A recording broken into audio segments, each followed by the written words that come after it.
सत श्री अकाल जी। साडे वाला रेडियो ते सारिਆਂ ਦਾ स्वागत है। खबरों का वेला हो गया ते ਅਸੀਂ हर रोज की तरह हाजिर हो गए हैं। मैं हाँ हरमनप्रीत कौर। गलबात करांगे सीनियर पत्रकार स्वरण सिंह टैना जी दे नाल ते उन्हां तो जाणांगे पंजाब दा ते देश दुनिया दा हाल चाल।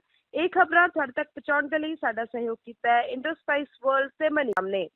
टैना सर बहुत बहुत स्वागत है जी प्रोग्राम। बड़ी मेहरबानी जी, तुहाडा बहुत बहुत धन्यवाद ते साडे वाला रेडियो सुनने वाले सारे ही परिवारक मैंबरां नूं सत श्री अकाल जी। सर सब तो पहला तो गल करते हैं जी पंजाब विधान सभा 2 रोज़ा सैशन की अज दूसरा दिन है जी।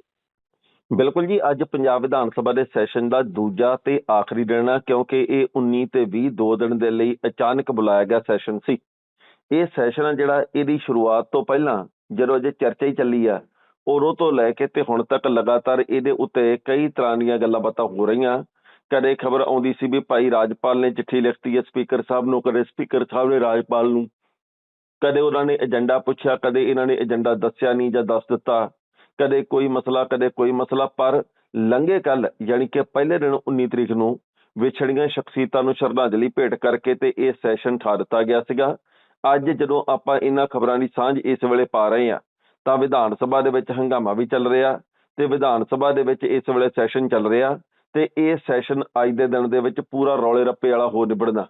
उस तो अगली गल यह है भी ऐतकी दे इस सैशन दे विच एक गल वखरी होनी आ जिहड़ी कि गुरद्वारा एक्ट 1925 दे विच सोध दे नाल जुड़ी हुई है, उहदा मता लेके आउणा हैगा। हालांकि ये गल है भी कल लंघे कल जो कैबिनेट की मीटिंग हुई है पंजाब कैबिनेट की, उहदे विच सोध एक्ट नूं ते प्रवानगी दित्ती गई है, हरी झंडी दित्ती गई है। पर इस मामले के उत्ते रौला वधना क्योंकि इस वेले आम आदमी पार्टी की सरकार ये गल कहती है कि गुरद्वारा एक्ट 1925 दे विच असीं कुछ नवीं गल जोड़ देनी है। उधरों श्रोमणी कमेटी ते अकाली दल के आगू, बीजेपी के कई आगू भी ये गल कहने कि नहीं तुहाडे अधिकार खेतर की गल नहीं, ये तो पार्लीमेंट के अधिकार खेतर की गल है, उन्होंने सोध करनी है क्योंकि ये गुरद्वारा चोण कमिशन की गल है। श्रोमणी गुरद्वारा प्रबंधक कमेटी एक इलैक्टेड बॉडी है, ये पंजाब की सरकार का कोई दखल नहीं है, ये जानबुझ के राजनीति कर रहे हैं।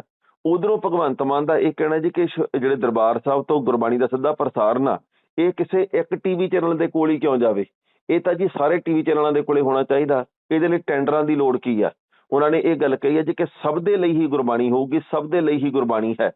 उन्होंने कहा जी कि ये जिहड़ी गल कहने भी भाई ये तो पार्लीमेंट के अधिकार खेतर की गल नहीं, ये साडे अधिकार खेतर दे विच भी गल आउंदी है। तो उन्होंने कहा जी कि असीं तां इहदे विच सोध जां असीं कोई पुरानी जिहड़ी गल है गुरद्वारा एक्ट 1925 उहदे विच असीं कोई मिटा नहीं रहे, असीं घटा नहीं रहे, उहदे नाल इह गल जोड़ रहे हैं कि भाई गुरबाणी का सीधा प्रसारण है जिहड़ा ਉਹ ਕਿਸੇ ਵੀ टीवी चैनल के राही किया जा सकता।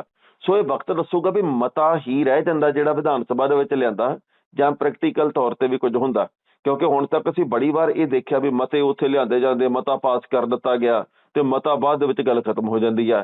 क्योंकि जुलाई दे विच यानी कि आ जिहड़ा महीना आउणा हुण ते ये जुलाई दे विच PTC दे नालों कॉन्ट्रैक्ट आ जिहड़ा वो दरबार साहब दे विच गुरबाणी दे प्रसारण दा समाप्त हो जाना। 11 साल का कॉन्ट्रैक्ट सी, ये खत्म हो जाना। सो इस करके ही जिहड़ी आम आदमी पार्टी आ वो इस वेले सरगर्मी दे वल वधी है ते भगवंत मान दा यह कहना जी कि गुरबाणी नूं वेचिया जा रहा क्योंकि गुरबाणी दे करके TRP वधदी है, TRP दे करके ऐड वधदी है ते इसे करके गुरबाणी छड्ड के राजी नहीं, जबकि इदां होना नहीं चाहिए। सो देखते हैं भाई इस मामले च की बनता अज।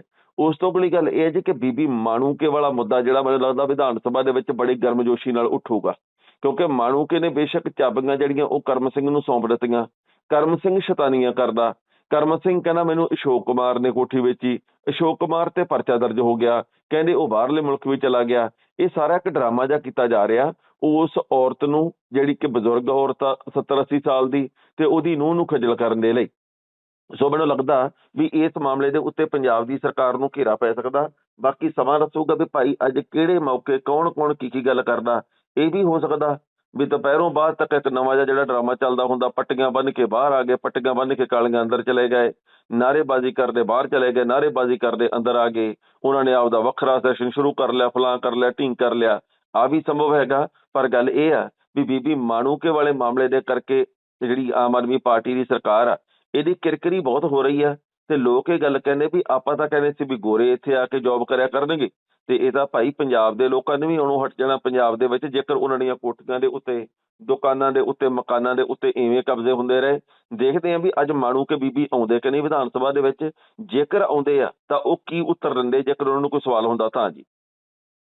ਜੀ ਬਿਲਕੁਲ, ਤੁਸੀਂ ਸਹੀ ਕਿਹਾ ਟਾਣਾ ਸਾਹਿਬ। ਪਰ ਜਿਹੜਾ ਗੁਰਬਾਣੀ ਪ੍ਰਸਾਰਣ ਦੀ ਤੁਸੀਂ ਗੱਲ ਕੀਤੀ ਹੈ ਜੀ, ਇਹਨੂੰ ਲੈ ਕੇ ਵੱਖੋ ਵੱਖਰੀ ਤਰ੍ਹਾਂ ਦੀ ਲੋਕਾਂ ਦੀ ਪ੍ਰਤੀਕਿਰਿਆ ਸਾਹਮਣੇ ਆ ਰਹੀ ਹੈ, ਔਰ ਬਹੁਤ ਸਾਰੇ ਲੋਕ ਜਿਹੜੇ ਹੈ ਉਹ ਗਾਲ ਦੁੱਪੜ ਦੀ ਵੀ ਵਰਤੋਂ ਕਰ ਰਹੇ ਹੈ। ਇਹ ਸਮਝ ਤੋਂ ਬਾਹਰ ਹੈ ਕਿ ਆਖਰਕਾਰ ਇਸ ਮਸਲੇ ਦੇ ਉੱਪਰ ਇਹੋ ਜਿਹੀ ਪ੍ਰਤੀਕਿਰਿਆ ਦੇਣ ਦਾ ਕੀ ਮਤਲਬ ਰਹਿ ਜਾਂਦਾ। ਮੈਂ ਨਾ ਅੱਗੇ ਵੀ ਇਹ ਗੱਲ ਕਹਿਣਾ ਹੁੰਦਾ, ਗੁਸਤਾਖੀ ਲਈ ਮਾਫੀ ਜਿਹੜੇ ਸਾਡੇ ਪਰਿਵਾਰਕ ਮੈਂਬਰ ਸੁਣ ਰਹੇ ਆ, ਜੇ ਤਾਂ ਅਸੀਂ ਕਿਸੇ ਗੁਰੂ ਘਰ ਦੇ ਵਿੱਚ ਜਾ ਕੇ ਦੇਖੀਏ ਤਾਂ ਇਉਂ ਲੱਗਦਾ ਵੀ ਅਸੀਂ ਗੁਰੂਆਂ ਦੇ ਰੰਗ ਦੇ ਵਿੱਚ ਰੰਗੇ ਪਏ ਆ, ਅਸੀਂ ਗੁਰੂਆਂ ਦੀਆਂ ਸਿੱਖਿਆਵਾਂ ਦੇ ਰੰਗ ਦੇ ਵਿੱਚ ਰੰਗੇ ਪਏ ਆ। ਤੇ ਜਦੋਂ ਗੁਰਦੁਆਰੇ ਦੇ ਵਿੱਚੋਂ ਬਾਹਰ ਆ ਜਾਂਦੇ ਤੇ ਫਿਰ ਅਸੀਂ ਫੇਰ ਪਹਿਲਾਂ ਵਾਲੀ ਥਾਂ ਤੇ, ਫਿਰ ਅਸੀਂ ਉਹਨੂੰ ਗਾਲ ਕੱਢਤੀ, ਉਹਨੂੰ ਗਾਲ ਕੱਢਤੀ, ਉਹਦੇ ਨਾਲ ਲੜ ਪਏ, ਉੱਥੇ ਧੋਖਾ ਕਰ ਲਿਆ, ਉੱਥੇ ਝੂਠ ਬੋਲ ਲਿਆ, ਉਹਦੇ ਕੁੱਟਮਾਰ ਕਰਵਾਤੀ, ਉਹਦੇ ਬਾਰੇ ਚੁਗਲੀ ਕਰਤੀ, ਆਹ ਮਾੜਾ ਕੰਮ ਕਰਤਾ, ਉਹ ਕਰਤਾ। ਮਤਲਬ ਇਹ ਆ ਵੀ ਅਸੀਂ ਆਪ ਥੋਥੇ ਲੋਕ ਆ, ਅਸੀਂ ਖੋਖਲੇ ਲੋਕ ਆ, ਅਸੀਂ ਗੁਰਬਾਣੀ ਦੇ ਮੁਤਾਬਕ ਕਦੇ ਚੱਲ ਹੀ ਨਹੀਂ ਸਕੇ। ਉਸ ਤੋਂ ਅਗਲੀ ਗੱਲ ਇਹ ਆ ਵੀ ਦੇਖੋ, ਗਾਲ ਦੁੱਪੜ ਉਹ ਲੋਕ ਕਰਨਗੇ ਜਿਹੜੇ ਨਾ ਗੁਰੂ ਵਾਲੇ ਆ, ਨਾ ਸ਼ਬਦ ਵਾਲੇ ਆ, ਨਾ ਜਿਹਨਾਂ ਨੂੰ ਅਕਲ ਵਾਲੇ ਆ। ਸੋ ਉਹਨਾਂ ਨੇ ਆਹ ਕੁਛ ਕਰੀ ਜਾਣਾ, ਉਹਨਾਂ ਦੇ ਹਿੱਸੇ ਹੀ ਇਹ ਕੁਝ ਆਉਂਦਾ, ਜਿਹਨੂੰ ਜਿਹੜਾ ਕੁਝ ਆਉਂਦਾ ਉਹੀ ਕਰੂਗਾ ਨਾ। ਸੋ ਉਹਨਾਂ ਨੂੰ ਆਉਂਦਾ ਹੀ ਇਹ ਕੁਝ ਆ।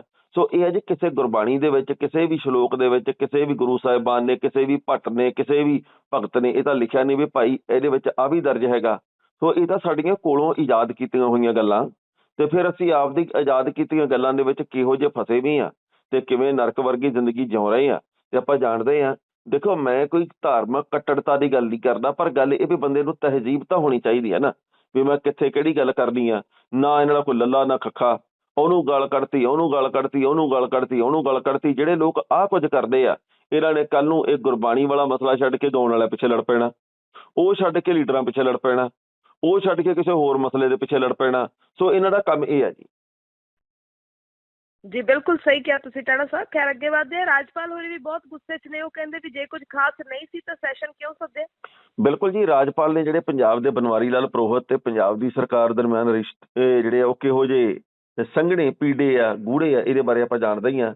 ਸੋ ਨਵੀਂ ਜਾਣਕਾਰੀ ਇਹ ਪ੍ਰਾਪਤ ਹੋਈ ਹੈ ਵੀ ਪੰਜਾਬ ਦੇ ਰਾਜਪਾਲ ਦੇ ਵੱਲੋਂ ਚਿੱਠੀ ਲਿਖੀ ਗਈ ਸੀ ਵਿਧਾਨ ਸਭਾ ਦੇ ਸਪੀਕਰ ਕੁਲਤਾਰ ਸਿੰਘ ਸੰਧਵਾ ਹੋਰਾਂ ਨੂੰ, ਵੀ ਤੁਸੀਂ ਇਹ ਦੱਸੋ ਵੀ ਭਾਈ ਇਸ ਸੈਸ਼ਨ ਦਾ ਏਜੰਡਾ ਕੀ ਆ, ਜਿਹੜਾ 19 ਤੇ 20 ਤਰੀਕ ਨੂੰ 2 ਰੋਜ਼ਾ ਵਿਧਾਨ ਸਭਾ ਦਾ ਸੈਸ਼ਨ ਆ, ਇਹਦਾ ਏਜੰਡਾ ਕੀ ਆ।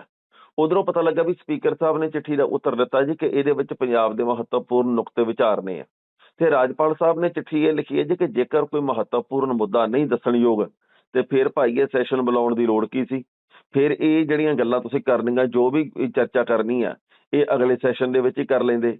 ਇਹ ਅਸਲ ਦੇ ਵਿੱਚ ਨਾ ਇਹ ਇਸ ਕਰਕੇ ਆ ਕਿਉਂਕਿ ਜਿੱਥੇ ਜਿੱਥੇ ਆਮ ਆਦਮੀ ਪਾਰਟੀ ਦੀ ਸਰਕਾਰ ਆ, ਉੱਥੇ ਉੱਥੇ ਉਹਨਾਂ ਦੇ ਵੱਲੋਂ ਇਹ ਗੱਲ ਕਹੀ ਜਾਂਦੀ ਜੀ ਕਿ LG ਨਾਲ, ਯਾਨੀ ਕਿ ਲੈਫਟੀਨੈਂਟ ਗਵਰਨਰ ਨਾਲ ਦਿੱਲੀ ਦੇ ਵਿੱਚ, ਤੇ ਪੰਜਾਬ ਦੇ ਵਿੱਚ ਗਵਰਨਰ ਦੇ ਨਾਲ ਸਾਡੀ ਕਰੂਰਾ ਨਹੀਂ ਮੇਲ ਖਾਂਦਾ, ਉਹ ਸਾਡੇ ਕੰਮਾਂ ਦੇ ਵਿੱਚ ਢੁੱਚਰ ਡਾਉਂਦੇ ਆ।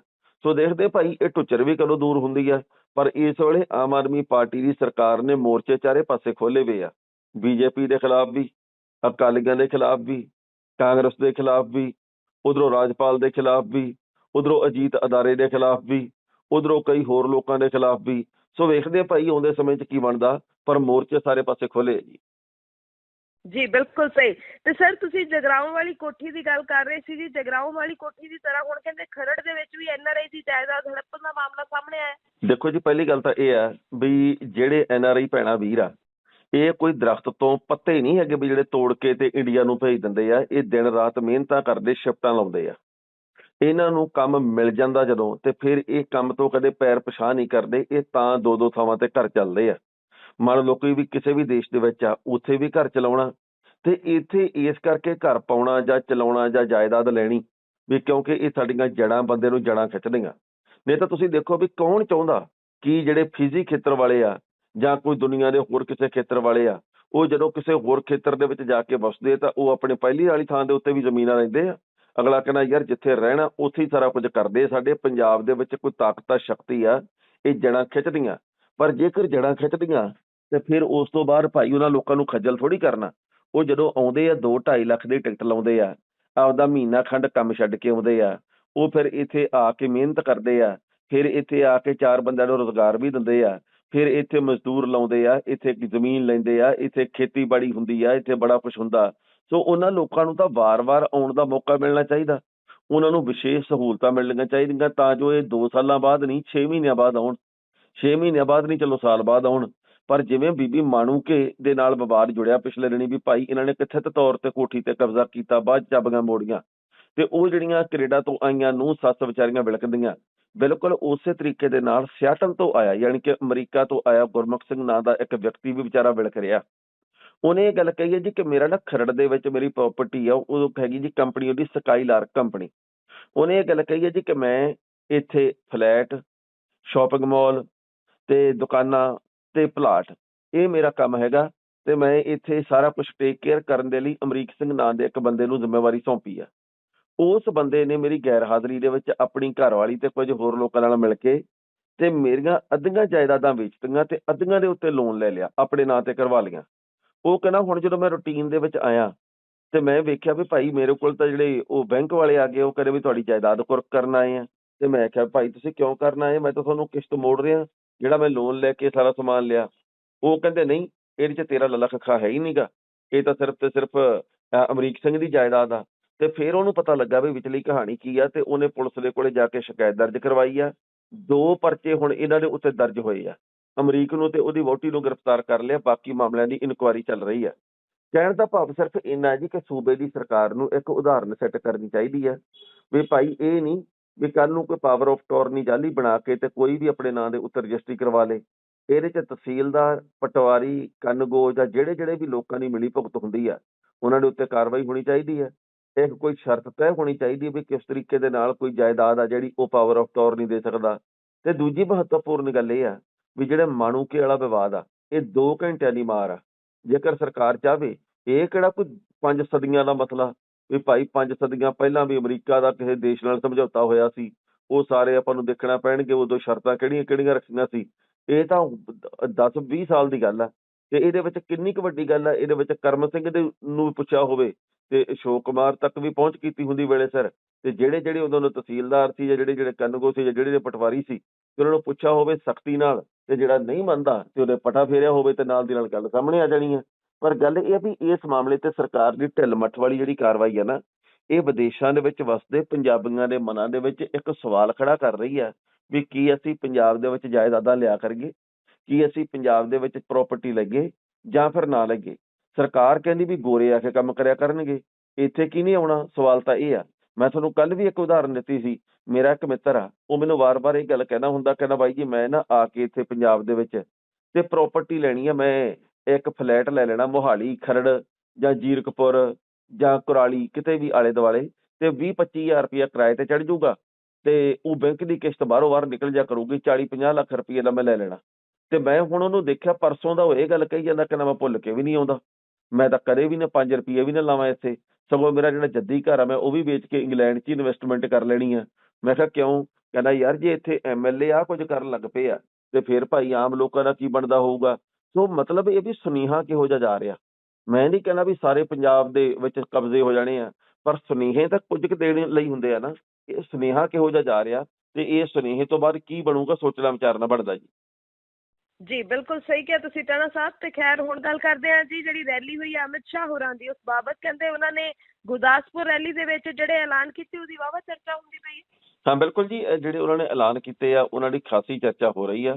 ਤੇ ਦੂਜੀ ਮਹੱਤਵਪੂਰਨ ਗੱਲ ਇਹ ਆ ਵੀ ਜਿਹੜੀ ਇਹ ਚਰਚਾ ਹੋ ਰਹੀ ਆ ਤੇ ਉਹਦੇ ਤੋਂ ਬਾਅਦ ਅੰਦਾਜ਼ਾ ਇਸ ਗੱਲ ਦਾ ਲੱਗਦਾ ਜੀ ਕਿ ਆਉਂਦੇ ਸਮੇਂ ਦੇ ਵਿੱਚ ਨਾ ਵੱਡੇ ਪੱਧਰ ਦੇ ਉੱਤੇ ਬੀਜੇਪੀ ਪੰਜਾਬ ਦੇ ਵਿੱਚ ਪੈਰ ਪੱਕੇ ਕਰਨ ਦੇ ਲਈ ਯਤਨ ਕਰ ਰਹੀ ਆ। ਬੀਜੇਪੀ ਦੇ ਵੱਲੋਂ ਆਪਾਂ ਜਾਣਦੇ ਕਿ ਇਸ ਤੋਂ ਪਹਿਲਾਂ ਵੀ ਯਤਨ ਕੀਤੇ ਗਏ, ਹੁਣ ਵੀ ਯਤਨ ਕਰ ਰਹੀ ਆ। ਪੇਂਡੂ ਖੇਤਰ ਦੇ ਉੱਤੇ ਡੋਰੇ ਪਾਉਣ ਦੀ ਉਹਦੀ ਕੋਸ਼ਿਸ਼ ਹੈਗੀ ਆ। ਉਹ ਕਿੰਨੇ ਕੁ ਕਾਮਯਾਬ ਹੁੰਦੇ, ਕਿੰਨੇ ਕੁ ਨਹੀਂ, ਇਹ ਸਮਾਂ ਦੱਸੂਗਾ। ਪਰ ਜਿਸ ਤਰੀਕੇ ਦੇ ਨਾਲ ਆ ਕੇ ਤੇ ਗੁਰਦਾਸਪੁਰ ਦੇ ਵਿੱਚ ਅਮਿਤ ਸ਼ਾਹ ਨੇ ਇਹ ਗੱਲ ਕਹੀ ਆ, ਉਹ ਕਹਿੰਦੇ ਜੀ ਪੰਜਾਬ ਦੀ ਸਰਕਾਰ ਤਾਂ ਸਿਰਫ ਨਾਂ ਦੀ ਸਰਕਾਰ ਆ, ਇਹ ਸਰਕਾਰ ਦੇ ਵੱਲੋਂ ਕੁਝ ਨਹੀਂ ਕੀਤਾ ਜਾ ਰਿਹਾ। ਇਹ ਸਰਕਾਰ ਕਹਿਣੀ ਤੇ ਕਰਨੀ ਦੀ ਪੂਰੀ ਨਹੀਂ। ਇਹਨਾਂ ਨੇ ਹਜ਼ਾਰ ਰੁਪਇਆ ਔਰਤਾਂ ਨੂੰ ਵੀ ਨਹੀਂ ਦਿੱਤਾ ਤੇ ਭਗਵੰਤ ਮਾਨ ਤਾਂ ਕੇਜਰੀਵਾਲ ਦਾ ਬਸ ਗੁਲਾਮ ਬਣ ਕੇ ਰਹਿ ਗਿਆ। ਇੱਥੋਂ ਜਹਾਜ਼ ਲਿਆ, ਉਹਨੂੰ ਦਿੱਲੀ ਬਿਠਾਇਆ ਤੇ ਕਦੇ ਲੈ ਗਏ ਮਹਾਰਾਸ਼ਟਰ ਤੇ ਕਦੇ ਲੈ ਗਏ ਪੱਛਮੀ ਬੰਗਾਲ। ਇਹ ਤਾਂ ਪਾਇਲਟ ਦੇ ਤੌਰ ਦੇ ਉੱਤੇ ਵਿਚਰ ਰਿਹਾ। ਪਰ ਕਮਾਲ ਦੀ ਗੱਲ ਇਹ ਆ ਵੀ ਅਮਿਤ ਸ਼ਾਹ ਨੇ ਇੱਕ ਵਾਰ ਵੀ ਅਕਾਲੀਆਂ ਤੇ ਕਾਂਗਰਸੀਆਂ ਦਾ ਜ਼ਿਕਰ ਨਹੀਂ ਕੀਤਾ। ਉਹਨਾਂ ਨੇ ਸਿਰਫ ਆਮ ਆਦਮੀ ਪਾਰਟੀ ਦੇ ਉੱਤੇ ਜਿਹੜਾ ਉਹ ਤਰਜ਼ ਕੱਸਿਆ ਏਦਾਂ ਲੱਗਦਾ ਵੀ ਭਾਈ ਉਹਨਾਂ ਨੇ ਇਹ ਗੱਲ ਤੈਅ ਕਰ ਲਈ ਹੁੰਦੀ ਆ ਵੀ ਜਿਵੇਂ ਸਾਡਾ ਮੁੱਖ ਮੁਕਾਬਲਾ ਜਿਹੜਾ ਉਹ ਆਉਂਦੇ ਸਮੇਂ ਦੇ ਵਿੱਚ ਸਿਰਫ ਤੇ ਸਿਰਫ ਆਮ ਆਦਮੀ ਪਾਰਟੀ ਨਾਲ ਹੀ ਹੋਣਾ। ਸੋ ਦੇਖਦੇ ਹਾਂ ਜੀ 2024 ਦੇ ਮੱਦੇਨਜ਼ਰ ਸਾਰੀਆਂ ਤਿਆਰੀਆਂ ਚੱਲ ਰਹੀਆਂ ਵੀ ਕੌਣ ਕਿੰਨੇ ਪਾਣੀ ਦੇ ਵਿੱਚ ਹੋਊਗਾ, ਇਹ ਸਮਾਂ ਦੱਸੂਗਾ। ਜੀ ਬਿਲਕੁਲ ਸਹੀ ਟਾਣਾ ਸਾਹਿਬ। ਤੇ ਹੁਣ ਆਪਾਂ ਅੰਕੜਿਆਂ ਦੀ ਗੱਲ ਕਰਦੇ ਹਾਂ ਜੀ, ਜਿਹੜੇ ਪੰਜਾਬ ਦੇ ਵਿੱਚੋਂ ਸਾਹਮਣੇ ਆਏ ਨੇ। ਕਹਿੰਦੇ ਲਗਾਤਾਰ ਪੰਜਾਬ ਦੇ ਵਿੱਚ ਨਰਮੇ ਹੇਠ ਜਿਹੜਾ ਰਕਬਾ ਹੈ ਉਹ ਘਟਦਾ ਪਿਆ ਜੀ। ਦੇਖੋ ਜੀ, ਗੱਲ ਪਹਿਲੀ ਤਾਂ ਇਹ ਆ ਵੀ ਕਿਸਾਨ ਉਹੀ ਫਸਲ ਬੀਜੂਗਾ ਜਿਹੜੀ ਫਸਲ ਦੇ ਵਿੱਚੋਂ ਉਹਨੂੰ ਮੁਨਾਫਾ ਹੁੰਦਾ ਹੋਇਆ। ਕਿਸਾਨ ਉਹ ਫਸਲ ਬਿਲਕੁਲ ਨਹੀਂ ਬੀਜੂਗਾ ਜਿਹੜੀ ਫਸਲ ਦੇ ਵਿੱਚੋਂ ਉਹਦਾ ਨੁਕਸਾਨ ਹੁੰਦਾ ਹੋਇਆ। ਹੁਣ ਤੁਸੀਂ ਦੇਖੋ ਵੀ ਪਹਿਲਾਂ ਤਾਂ ਨਰਮੇ ਦਾ ਬੀਜ ਮਾੜਾ ਨਿਕਲਦਾ, ਉਹ ਜਾਲੀ, ਫਿਰ ਉਸ ਤੋਂ ਬਾਅਦ ਸਪਰੇਹਾਂ ਜਾਲੀ, ਫਿਰ ਉਸ ਤੋਂ ਬਾਅਦ ਕੁਦਰਤ ਦੀ ਮਾਰ, ਫਿਰ ਉਸ ਤੋਂ ਬਾਅਦ ਭਾਅ ਦੀ ਮਾਰ। ਸੋ ਜਦੋਂ ਇੰਨਾ ਕੁਝ ਹੋਊਗਾ ਤਾਂ ਕਿਸਾਨ ਨਰਮਾ ਕਿਉਂ ਬੀਜੂਗਾ, ਕਪਾਹ ਕਿਉਂ ਬੀਜੂਗਾ? ਨਰਮਾ ਪੱਟੀ ਦੇ ਵਿੱਚ ਐਤਕੀ ਅੱਧ ਰਹਿ ਗਿਆ, ਕਿਉਂਕਿ ਮਾਲਵੇ ਨੂੰ ਅਸੀਂ ਨਰਮਾ ਪੱਟੀ ਕਹਿੰਦੇ ਹਾਂ। ਨਰਮਾ ਪੱਟੀ ਦੇ ਵਿੱਚ ਬਠਿੰਡਾ, ਮੁਕਤਸਰ, ਫਰੀਦਕੋਟ, ਫਿਰੋਜ਼ਪੁਰ ਇੱਧਰਲੇ ਏਰੀਆ ਆਉਂਦੇ, ਮਾਨਸੇ ਵੱਲ ਆਉਂਦੇ ਆ।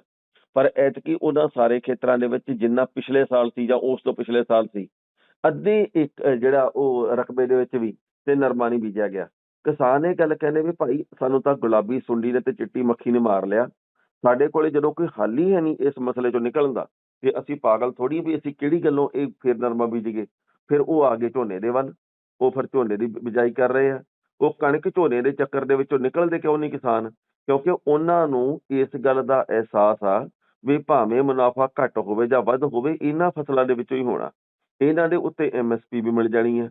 ਨਰਮਾ ਜਿਹੜਾ ਉਹਦੇ ਮਾਮਲੇ ਦੇ ਵਿੱਚ ਸਰਕਾਰਾਂ ਨੂੰ ਸਖਤੀ ਵਰਤਣੀ ਚਾਹੀਦੀ ਸੀ, ਕਿਉਂਕਿ ਕਿੰਨੇ ਨਕਲੀ ਪੈਸਟੀਸਾਈਡ ਵਾਲੇ ਹੁਣ ਤੱਕ ਫੜੇ ਆ। ਕਿਸਾਨ ਆ ਜਿਹੜੇ ਉਹ ਮਹਿੰਗੇ ਭਾਅ ਦੀਆਂ ਸਪਰੇਹਾਂ ਛਿੜਕਦਾ, ਪਰ ਸੁੰਡੀ ਫੇਰ ਨਹੀਂ ਮਰਦੀ। ਐਂਡ ਦੇ ਉੱਤੇ ਕਿਸਾਨ ਹੀ ਉਹ ਦਵਾਈ ਪੀ ਕੇ ਮਰਦਾ। ਸੋ ਗੱਲ ਇਹ ਜੀ ਕਿ ਸਰਕਾਰਾਂ ਨੂੰ ਇਸ ਮਾਮਲੇ ਤੇ ਸਖਤੀ ਕਰਨੀ ਚਾਹੀਦੀ ਸੀ। ਪਿੱਛੇ ਜੇ ਕੁਲਦੀਪ ਸਿੰਘ ਧਾਲੀਵਾਲ ਨੇ ਜਿਹੜੇ, ਉਹਨਾਂ ਦੇ ਵੱਲੋਂ ਵੱਖ-ਵੱਖ ਥਾਵਾਂ ਤੇ ਬਠਿੰਡੇ, ਮਾਨਸੇ ਦੇ ਵੱਲ ਜਾ ਕੇ ਦਵਾਈਆਂ ਵਾਲੀਆਂ ਦੁਕਾਨਾਂ ਤੇ ਛਾਪੇ ਵੀ ਮਾਰੇ ਗਏ ਸੀ। ਹੁਣ ਉਹਨਾਂ ਦੇ ਕੋਲੋਂ ਮਹਿਕਮਾ ਲੈ ਕੇ ਸਰਦਾਰ ਗੁਰਮੀਤ ਸਿੰਘ ਖੁੱਡੀਆਂ ਨੂੰ ਦਿੱਤਾ ਗਿਆ। ਸੋ ਖੁੱਡੀਆਂ ਸਾਹਿਬ ਆ ਜਿਹੜੇ ਉਹ ਇਸ ਮਾਮਲੇ ਦੇ ਵਿੱਚ ਅਗਲੇਰੀ ਸਰਗਰਮੀ ਕੀ ਫੜਦੇ ਵਕਤ ਦੱਸੂਗਾ। ਪਰ ਗੱਲ ਇਹ ਵੀ ਕਿਸਾਨ ਨੇ ਕਿਹਾ ਅਸੀਂ ਹਮੇਸ਼ਾ ਉਹ ਚੀਜ਼ ਬੀਜਾਂਗੇ ਜਿਹੜੀ ਚੀਜ਼ ਦੇ ਵਿੱਚ ਸਾਡਾ ਟੱਬਰ ਪਲਦਾ ਹੋਇਆ ਜੀ। ਜੀ ਬਿਲਕੁਲ ਬਿਲਕੁਲ, ਬਣਦਾ ਵੀ ਇਹੀ ਹੈ ਟਾਣਾ ਸਾਹਿਬ। ਖੈਰ ਅੱਗੇ ਵਧਦੇ ਹਾਂ, ਹੁਣ ਗੱਲ ਕਰਦੇ ਹਾਂ ਜੀ ਆਪਾਂ ਅਹਿਮਦਗੜ੍ਹ ਥਾਣੇ ਦੀ। ਬਹੁਤ ਮਾੜੀ ਖਬਰ ਉੱਥੋਂ ਸਾਹਮਣੇ ਆ ਰਹੀ ਹੈ। ਕਹਿੰਦੇ ਪੁਲਿਸ ਮੁਲਾਜ਼ਮ ਨੇ ਹੀ ਚੋਰੀ ਕਰ ਲਈ ਉੱਥੇ। ਬਿਲਕੁਲ ਜੀ ਬਿਲਕੁਲ, ਜਦੋਂ ਵਾੜ ਖੇਤ ਨੂੰ ਖਾਣ ਲੱਗ ਜੇ ਤੇ ਫਿਰ ਖੇਤ ਦਾ ਬਣੂਗਾ ਕੀ, ਇਹਦੇ ਬਾਰੇ ਇੱਥੇ ਸੋਚਣਾ ਬਣਦਾ। ਦੂਜੀ ਮਹੱਤਵਪੂਰਨ ਗੱਲ ਇਹ ਆ ਵੀ ਜਿਹੜਾ ਅਹਿਮਦਗੜ੍ਹ ਵਾਲਾ ਥਾਣਾ ਜਾਂ ਕੋਈ ਵੀ ਥਾਣਾ ਹੋਵੇ ਪੰਜਾਬ ਦਾ, ਉਹਦੇ ਵਿੱਚ ਮਾਲਖਾਨਾ ਵੀ ਬਣਿਆ ਹੁੰਦਾ। ਮਾਲਖਾਨੇ ਦੇ ਵਿੱਚ ਜ਼ਬਤ ਕੀਤਾ ਹੋਇਆ, ਜਿਹੜਾ ਕਿ ਬਰਾਮਦ ਕੀਤਾ ਹੋਇਆ, ਜਾਂ ਵੀ ਭਾਈ ਕਿਸੇ ਤੋਂ ਨਸ਼ਾ ਫੜਿਆ, ਕਿਸੇ ਕੋਲੋਂ ਡਰੱਗ ਮਨੀ ਫੜੀ ਆ, ਕਿਸੇ ਕੋਲੋਂ ਕੁਝ ਹੋਰ ਫੜਿਆ, ਉਹ ਮਾਲਖਾਨੇ ਦੇ ਵਿੱਚ ਸਮਾਨ ਰੱਖਿਆ ਜਾਂਦਾ। ਮਾਲਖਾਨੇ ਦੀ ਚਾਬੀ ਉੱਥੋਂ ਦੇ ਇੰਚਾਰਜ ਕੋਲੇ ਹੁੰਦੀ ਆ। ਇਹ ਕੇਸ ਪ੍ਰਾਪਰਟੀ ਹੁੰਦੀ। ਜਦੋਂ ਅਦਾਲਤ ਦੇ ਵਿੱਚ ਵੀ ਤੁਹਾਡਾ ਕੇਸ ਚੱਲਦਾ ਤੇ ਫਿਰ ਪੁਲਿਸ ਨੂੰ ਕਿਹਾ ਜਾਂਦਾ ਜੀ ਕਿ ਉਹ ਚੀਜ਼ ਸਮਾਨ ਜਿਹੜਾ ਦਿਖਾਇਆ ਜਾਵੇ ਜਿਹੜਾ ਤੁਸੀਂ ਬਰਾਮਦ ਕੀਤਾ ਸੀਗਾ। ਸੋ ਇੱਥੇ ਡਰੱਗ ਮਨੀ ਵੀ ਪਈ ਸੀ। 42,000 ਇੱਕ ਕੇਸ ਦੀ, 10,000 ਇੱਕ ਕੇਸ ਦੀ ਕੋਈ ਰਕਮ ਪਈ ਹੋਣੀ ਆ। ਤੇ ਉਹ ਜਿਹੜਾ ਉੱਥੋਂ ਦਾ ਇੰਚਾਰਜ ਆ ਮਾਲਖਾਨੇ ਦਾ, ਤੇ ਉਹ ਚਲਾ ਗਿਆ ਜੀ ਛੁੱਟੀ ਤੇ ਇੱਕ ਦਿਨ ਦੇ ਲਈ। ਉਹ ਆਪਣੇ ਨਾਲ ਦੇ ਸਾਥੀ ਨੂੰ, ਆੜੀ ਨੂੰ ਚਾਬੀ ਦੇ ਗਿਆ। ਤੇ ਉਹ ਜਿਹਨੇ ਚਾਬੀ ਲਈ ਸੀ ਆੜੀ ਦੇ ਸਾਥੀ ਨੇ, ਤੇ ਉਹ ਛਾ ਗਿਆ। ਉਹਨੇ 52,000 ਰੁਪਇਆ ਮਾਲਖਾਨੇ ਦੇ ਵਿੱਚੋਂ ਕੱਢ ਲਿਆ ਤੇ ਆਪਦਾ ਟੌਰ ਦੇ ਨਾਲ ਉਹਨੇ ਖਰਚ ਕਰ ਲਿਆ ਹੋਣਾ। ਅਗਲੇ ਦਿਨ ਜਦੋਂ ਉਹ ਆਇਆ, ਉਹਨੇ ਚਾਬੀ ਫੜਾਈ, ਉਹਨੇ ਦੇਖੀ, ਜਦੋਂ ਖੋਲ ਕੇ ਅਲਮਾਰੀ ਜਾਂ ਜੋ ਵੀ ਸਮਾਨ ਹੋਊਗਾ ਉੱਥੇ ਲੋਕਰ ਹੋਣੇ ਸ਼ਾਇਦ, ਤੇ ਉਹਦੇ ਵਿੱਚ ਜੀ ਸਮਾਨ ਉਲਟ ਪੁਲਟ ਹੋਇਆ ਪਿਆ। ਉਹਨੇ ਗਿਣਤੀ ਮਾਰੀ, ਵਿੱਚੋਂ ਗਿਣਤੀ ਦੇ ਵਿੱਚ ਨੋਟ ਘਟੇ ਹੋਏ ਆ। ਫਿਰ ਉਹਨੇ CCTV ਕੈਮਰਾ ਦੇਖਿਆ ਤੇ ਨਾਲ ਦਾ ਸਾਥੀ ਗੁਰਮੇਲ ਸਿੰਘ ਹੀ ਨਿਕਲਿਆ ਜਿਹਨੂੰ ਚਾਬੀਆਂ ਫੜਾ ਕੇ ਗਿਆ ਸੀ। ਹੁਣ ਇਹਨੂੰ ਨੌਕਰੀ ਤੋਂ ਕੱਢਣ ਦੀ ਮੰਗ ਕੀਤੀ ਜਾ ਰਹੀ ਆ। ਮਤਲਬ ਇਹ ਆ ਵੀ ਸਾਰੇ ਪੁਲਿਸ ਮੁਲਾਜ਼ਮ ਮਾੜੇ ਨਹੀਂ ਤੇ ਸਾਰੇ ਚੰਗੇ ਵੀ ਹੈ ਨਹੀਂ। ਜੀ ਬਿਲਕੁਲ ਸਹੀ। ਤੇ ਸਰ ਉਧਰ ਪੰਜਾਬ ਦੀਆਂ ਸਾਰੀਆਂ ਧਾਰਮਿਕ ਥਾਵਾਂ ਦਾ ਸੁਰੱਖਿਆ ਜਾਇਜ਼ਾ ਲਿਆ ਗਿਆ ਜੀ, ਕਿਉਂ? ਬਿਲਕੁਲ ਜੀ, ਅਸਲ ਦੇ ਵਿੱਚ ਜਿਹੜੇ DGP ਸਾਹਿਬ ਨੇ, ਗੌਰਵ ਯਾਦਵ ਸਾਹਿਬ, ਉਹਨਾਂ ਨੇ ਇਹ ਗੱਲ ਕਹੀ ਆ ਵੀ ਇਹ ਚੌਕਸੀ ਦੇ ਕਰਕੇ, ਚੌਕਸੀ ਦੇ ਮੱਦੇਨਜ਼ਰ ਇਹ ਸਾਰੀਆਂ ਥਾਵਾਂ ਦੇ ਉੱਤੇ ਅਸੀਂ ਨਾ ਪੁਣਛਾਣ ਕੀਤੀ ਹੈ, ਛਾਣਬੀਣ ਕੀਤੀ ਆ। ਉਹ ਕਹਿੰਦੇ ਵੀ ਸਾਰੇ ਮੰਦਿਰ, ਗੁਰਦੁਆਰੇ, ਮਸਜਿਦ, ਡੇਰੇ, ਚਰਚਾਂ, ਗਿਰਜਾ ਘਰ ਆ ਜਿਹੜੇ, ਉਹਨਾਂ ਦੇ ਵਿੱਚ ਜਾ ਕੇ ਤੇ ਅਸੀਂ ਇਹ ਸਾਰਾ ਕੁਝ ਚੈਕਿੰਗ ਕੀਤੀ ਆ। ਤੇ ਇਸ ਕਰਕੇ ਵੀ ਤਾਂ ਜੋ ਪਤਾ ਲੱਗੇ ਵੀ ਕੋਈ ਇਹੋ ਜਿਹਾ ਅਦਾਰਾ ਤਾਂ ਨਹੀਂ ਵੀ ਜਿੱਥੇ ਕਿ CCTV ਕੈਮਰੇ ਨਾ ਹੋਣ, ਜਿੱਥੇ ਕੁਝ ਅਣਸੁਖਾਵਾਂ ਵਾਪਰ ਸਕਦਾ ਹੋਵੇ। ਸੁਰੱਖਿਆ ਦੇ ਲਿਹਾਜ਼ ਦੇ ਨਾਲ ਇਹ ਸਾਰਾ ਕੁਝ ਅਗਾਊਂ ਪ੍ਰਬੰਧ ਦੇ ਤੌਰ ਦੇ ਉੱਤੇ ਕੀਤਾ ਗਿਆ। ਉਹਨਾਂ ਨੇ ਇਹ ਗੱਲ ਕਹੀ ਹੈ ਜੀ ਕਿ ਦੇਖੋ ਇਸ ਵੇਲੇ ਜ਼ਰੂਰਤ ਆ ਵੀ ਅਸੀਂ ਅਗਾਊਂ ਪ੍ਰਬੰਧ ਕਰਕੇ ਚੌਕਸੀ ਵਰਤ ਕੇ ਅੱਗੇ ਵਧੀਏ, ਕਿਉਂਕਿ ਬਾਅਦ ਦੇ ਵਿੱਚ ਨੁਕਸਾਨ ਹੋ ਜਾਂਦਾ। ਸੋ ਇਸ ਕਰਕੇ ਉਹਨਾਂ ਨੇ ਚੌਕਸੀ ਦੇ ਮੱਦੇਨਜ਼ਰ ਇਹ ਸਾਰਾ ਕੁਝ ਕੀਤਾ ਜੀ। ਤੇ ਸਰ ਪੰਜਾਬ ਦਾ ਮੌਸਮ ਕਿਵੇਂ ਹੈ ਜੀ? ਮੌਸਮ ਪੰਜਾਬ ਦਾ ਜੀ, ਜਦੋਂ ਤਾਂ ਆਪਾਂ ਖਬਰਾਂ ਪੜ੍ਹ ਰਹੇ ਹਾਂ ਇਹ ਸਵੇਰੇ 10:30 ਵਜੇ, ਉਦੋਂ ਤਾਂ ਹੈਗੀ ਗਰਮੀ, ਧੁੱਪ ਪੂਰੀ ਕੜਾਕੇ ਦੀ ਨਿਕਲੀ ਹੋਈ ਆ। ਉਹਦਾ ਮੌਸਮ ਵਿਭਾਗ ਨੇ ਇਹ ਗੱਲ ਕਹੀ ਹੈ ਵੀ ਆਉਂਦੇ 24 ਘੰਟਿਆਂ ਦੇ ਵਿੱਚ ਪੰਜਾਬ ਦੇ ਕੁਝ ਹਿੱਸਿਆਂ ਦੇ ਵਿੱਚ ਮੀਂਹ ਪੈ ਸਕਦਾ, ਵਿਪਰਜੋਏ ਤੂਫਾਨ ਦਾ ਅਸਰ ਹੋ ਸਕਦਾ। ਵੈਸੇ ਕੱਲ ਵੀ ਤੇ ਪਰਸੋਂ ਵੀ ਪੰਜਾਬ ਦੇ ਵਿੱਚ ਗਰਮੀ ਪੂਰੀ ਜ਼ੋਰਦਾਰ ਸੀ ਤੇ 41 42 42.5 ਡਿਗਰੀ ਤੱਕ ਟੈਂਪਰੇਚਰ ਰਿਹਾ। ਦੇਖਦੇ ਹਾਂ ਵੀ ਅੱਜ ਮੀਂਹ ਪੈਂਦਾ ਜਾਂ ਨਹੀਂ ਪੈਂਦਾ, ਜੇ ਪੈਂਦਾ ਤਾਂ ਕਿੱਥੇ ਕਿੱਥੇ ਪੈਂਦਾ ਤੇ ਕਿੰਨਾ ਕੁ ਪੈਂਦਾ ਜੀ। ਸੋ ਖੈਰ ਬਹੁਤ ਬਹੁਤ ਸ਼ੁਕਰੀਆ ਸਰ, ਅੱਜ ਦੇ ਲਈ ਇੰਨਾ ਹੀ ਜੀ। ਫਿਰ ਵਿਚਾਰਾਂ ਦੀ ਸਾਂਝ ਪਾਵਾਂਗੇ। ਮਿਹਰਬਾਨੀ। ਮਿਹਰਬਾਨੀ ਜੀ।